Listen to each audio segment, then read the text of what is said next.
es reportado en este informe de los Legionarios de Cristo y consideró gravísimo que las autoridades judiciales no investiguen estos casos que permanecen en la impunidad.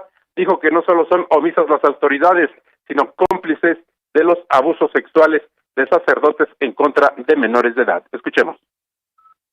Dicen que no encuentran elementos, lo cual es gravísimo, porque nosotros hemos llevado pruebas, testimonios, lo del cardenal Rivera lo hemos presentado muchas veces y nos dicen que no es suficiente. Y no han hecho nada, absolutamente.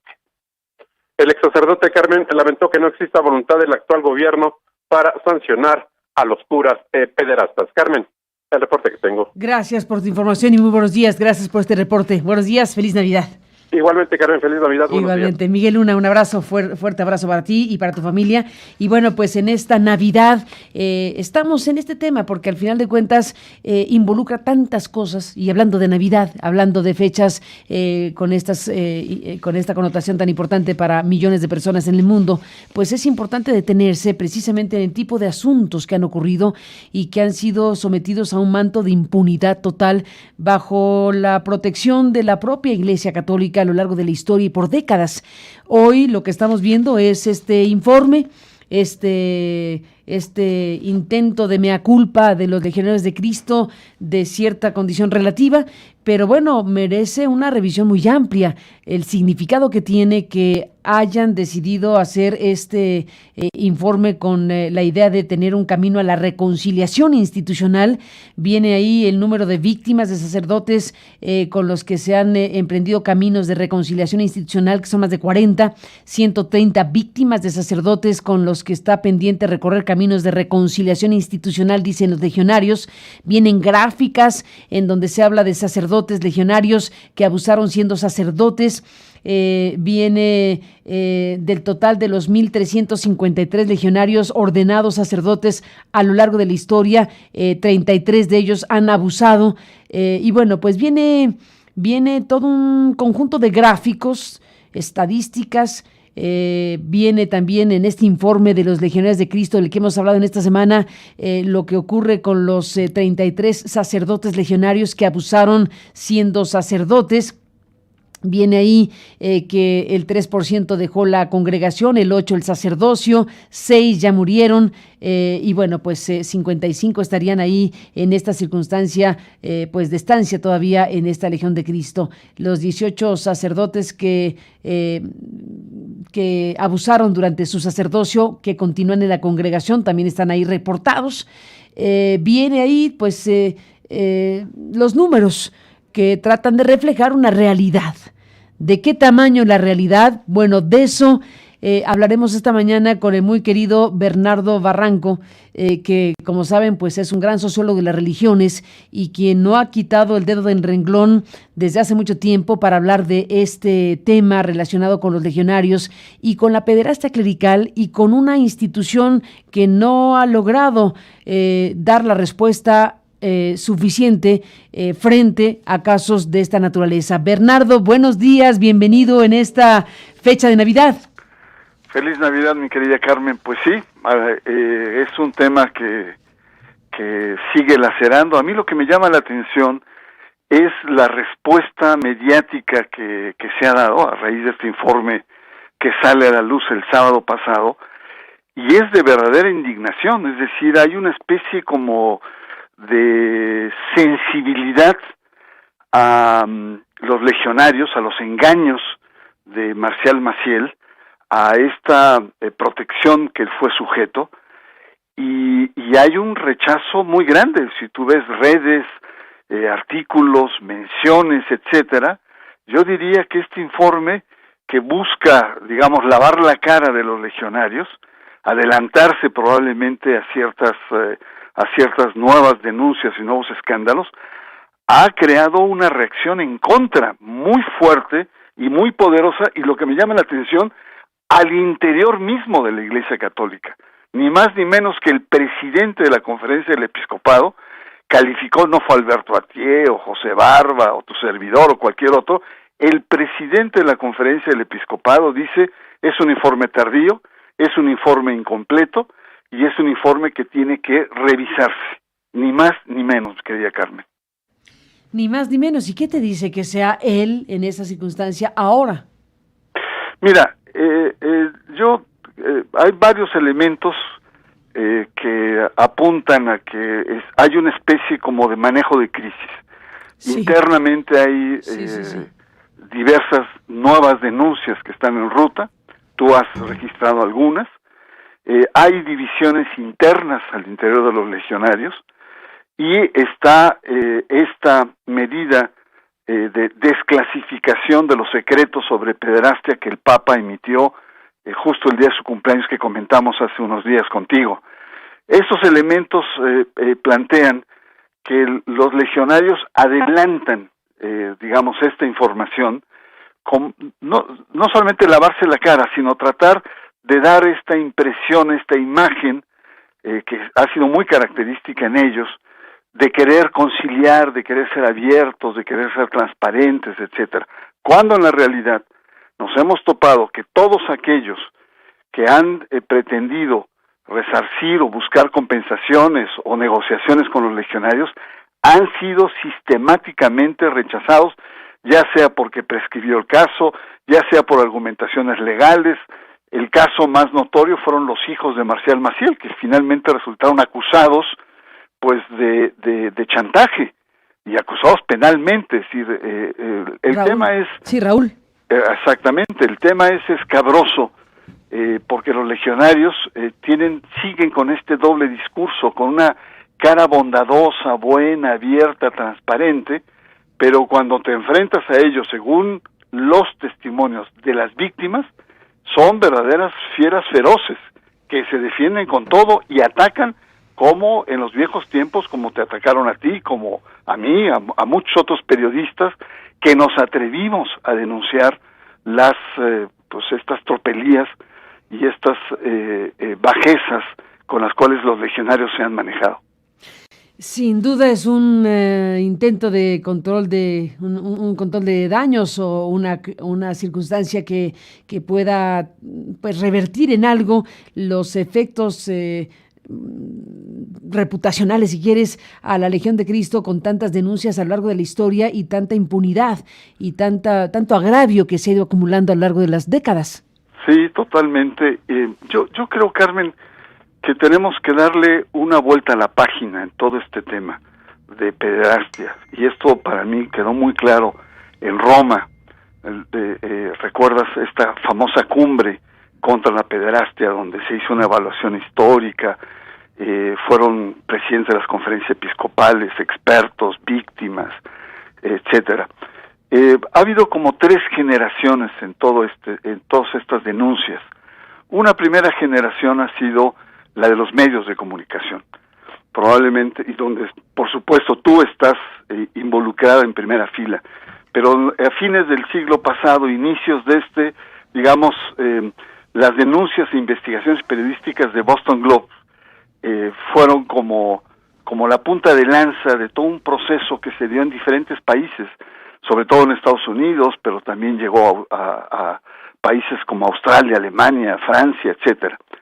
Esta primera generación de denuncias, con todas las limitaciones que puedan tener los reportajes de investigación periodísticas, sacudió a la Iglesia, y la Iglesia, ya todavía en el periodo de Juan Pablo II, trató de reaccionar, pero todo el peso cae en Benedicto XVI, quien lloraba, se juntaba con las víctimas en sus viajes, pedía perdones, etcétera, pero no tuvo acciones lo suficientemente osadas y decididas. Tuvo paliativos, incluso extendió el secreto pontificio para los casos de pederastia, según Benedicto XVI, para proteger la reputación tanto de las víctimas como de los acusados. Yo creo que estamos en otro momento ahora. Estamos en otro momento en el que ya no basta la denuncia eclesiástica, ya no basta que la Iglesia tome cartas o que sea acusada o que sea reprochada. Yo creo que estamos en el momento de desclericalizar el tema de los abusos sexuales a menores. Cuando digo desclericalizar, es que los gobiernos asuman su responsabilidad como autoridad civil y que apliquen las leyes seculares a estos violadores, porque ya no se trata solamente de pecados, ya no se trata solamente de faltas a la moral o propiciar la crisis de la Iglesia. Son delitos criminales que tienen que ser juzgados y tienen que ser aplicados con las leyes seculares de cada país. El problema es que no todos los gobiernos tienen una legislación que les permita el tener esto. Por ejemplo, estoy pensando en Estados Unidos, estoy pensando en Australia, estoy pensando en Chile, países cuyas legislaciones les permite atraer los casos, es decir, no necesitan de un juicio, de un proceso penal, etcétera, para poder intervenir. De motu propio pueden entrar y pueden escudriñar los archivos, la documentación, los procesos, etcétera. En México y en gran parte de América Latina, el reportaje que acabamos de escuchar, se sigue padeciendo de una especie de fuero religioso que viene desde la época del siglo XIX, XVIII, XIX, es decir, este trato privilegiado a todos los niveles, sobre todo en términos jurídicos, en donde pareciera ser que muchos miembros del clero pasan por encima de la justicia secular. Este es un problema, y para complicar el asunto, esta iniciativa de reforma a la ley de asociaciones religiosas y culto público que se presentó la semana pasada, sigue en esa lógica, incluso promueve una mayor protección. Es decir, en lugar de avanzar a que el Estado tenga un mayor nivel de intervención, de poder atraer casos, estas iniciativas, o por lo menos esta que se presentó la semana pasada, va en sentido contrario. Entonces yo creo, Carmen, para sintetizar esta intervención, que creo que hay que desclericalizar ya el debate. La Iglesia ya no puede ir, o sea, por supuesto que puede ir más lejos con medidas, etcétera, pero ya entra en el ámbito de lo civil, de la autoridad local, y ahí es donde creo que nos falta darle otra vuelta a la tuerca, de tal manera que realmente haya juicios justos, oportunos, y realmente estos criminales paguen con todo el peso de las leyes seculares. Sin duda, Bernardo Barranco, pues estamos frente a una historia que hemos conversado a lo largo de los años y bueno, pues los trabajos, las investigaciones, las publicaciones, lo que personas como tú, como Alberto Atié, como Barba, como Vaca, como Barrales, en fin, gente que ha estado permanentemente a lo largo de muchos años insistiendo en que esto tiene que pues exponerse ampliamente y buscar un grado de justicia mínimo, y la justicia va de la mano de reconocer lo sucedido de muchas maneras, a pesar de que es tardío sin duda, a pesar de que es incompleto sin duda, a pesar de que tiene este tufillo de control de daños, no podemos negar, Bernardo, y hay que celebrarlo, que este informe de los Legionarios de Cristo es una demostración más de que la verdad se impuso.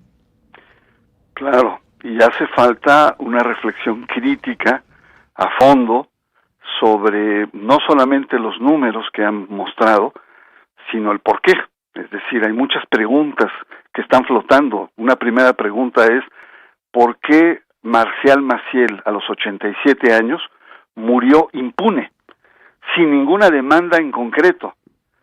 ¿Por qué Marcial Maciel, en su sepelio, en sus últimos días, seguía siendo tratado como un venerable santo por parte de la congregación, que sabiendo las denuncias que había incluso por el propio Ratzinger, que de manera tibia lo retira del magisterio del sacerdocio, lo sigue rindiendo culto a la personalidad de Marcial Maciel?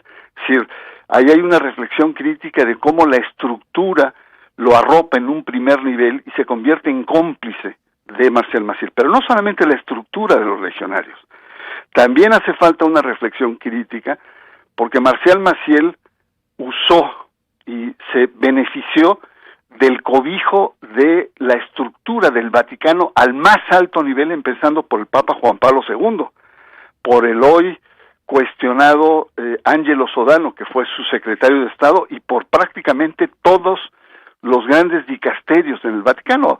La investigación de Jason Berry, recordarás, Las finanzas secretas en la Iglesia, un libro de casi 1000 páginas, tiene un par de capítulos sobre los legionarios donde demuestra cómo por una misa en Roma, uno de estos grandes monseñores de Roma, recibía sobres de $50,000, o los legionarios y Marcial Maciel le renovaba los autos a los grandes monseñores con Mercedes-Benz azules preciosos, 4 puertas, blindados cada año.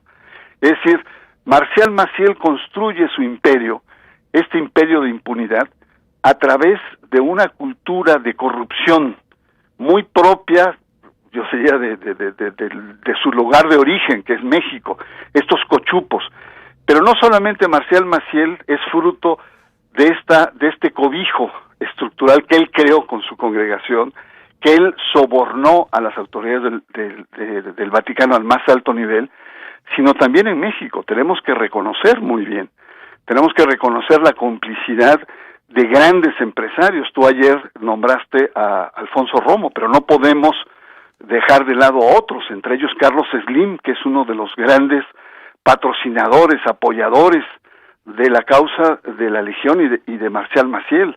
No podemos dejar de lado el papel de los medios de comunicación que hostigaban a aquellos que se atrevían a denunciar o a silenciar. Yo recuerdo el CNI de aquel Ciro Gómez Leiva, el boicot que se hizo, las hostigaciones a Círculo Rojo, en donde con Javier Solórzano y tú estaban, y que ayer lo sacaste, y muchos otros, incluyéndome a mí. Es decir, el tema es complejo, porque Marcial Maciel no es un accidente, y no se puede explicar solo eclesiásticamente, sino es un conjunto de complicidades y de responsabilidades que, a propósito de estos informes, que como dices, bien que mal hay que celebrarlos, pero que nos permitan hacer una evaluación más de fondo, donde deslindemos responsabilidades, porque el fenómeno Maciel, con todas las atrocidades, con todas las psicopatías, con este personaje torcido que ha dañado la imagen de la Iglesia, porque es el pederasta número 1 en la historia de la Iglesia, no es un accidente, se explica estructuralmente, y a muchos tienen cuotas importantes de responsabilidad.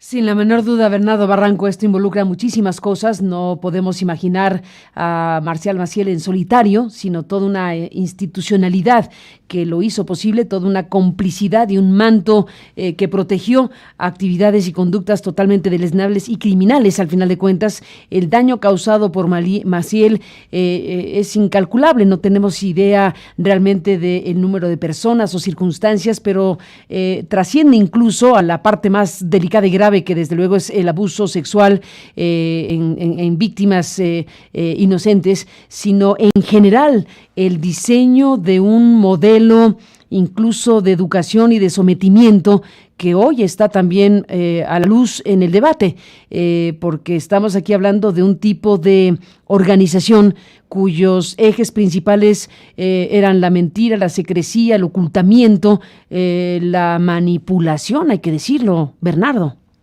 No, totalmente. Yo creo que uno de los aspectos más importantes que tenemos que celebrar es que se está poniendo fin a esta cultura del silencio. El silencio que durante décadas encubrió, digamos, los hechos abominables por parte de la Iglesia, que la secrecía finalmente está llegando a su fin, y que hay una sociedad mediática, civil, intelectual, moral, que tiene una actitud de absoluto reproche frente a acontecimientos como estos.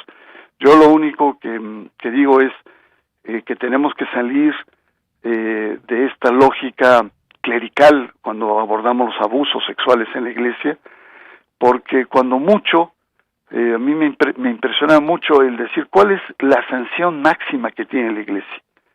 Es decir, llegando a comprobar, entonces, lo sacan de la Iglesia, o sea, lo convierten a condición laical, es decir, pierde los privilegios de pertenecer a la estructura corporativa de la Iglesia, sea en las congregaciones o sea a nivel de la estructura eclesiástica. Y esto, la verdad, es nada. El tema de fondo es cómo atajar esta criminalidad, y solamente se puede hacer a través de las leyes civiles.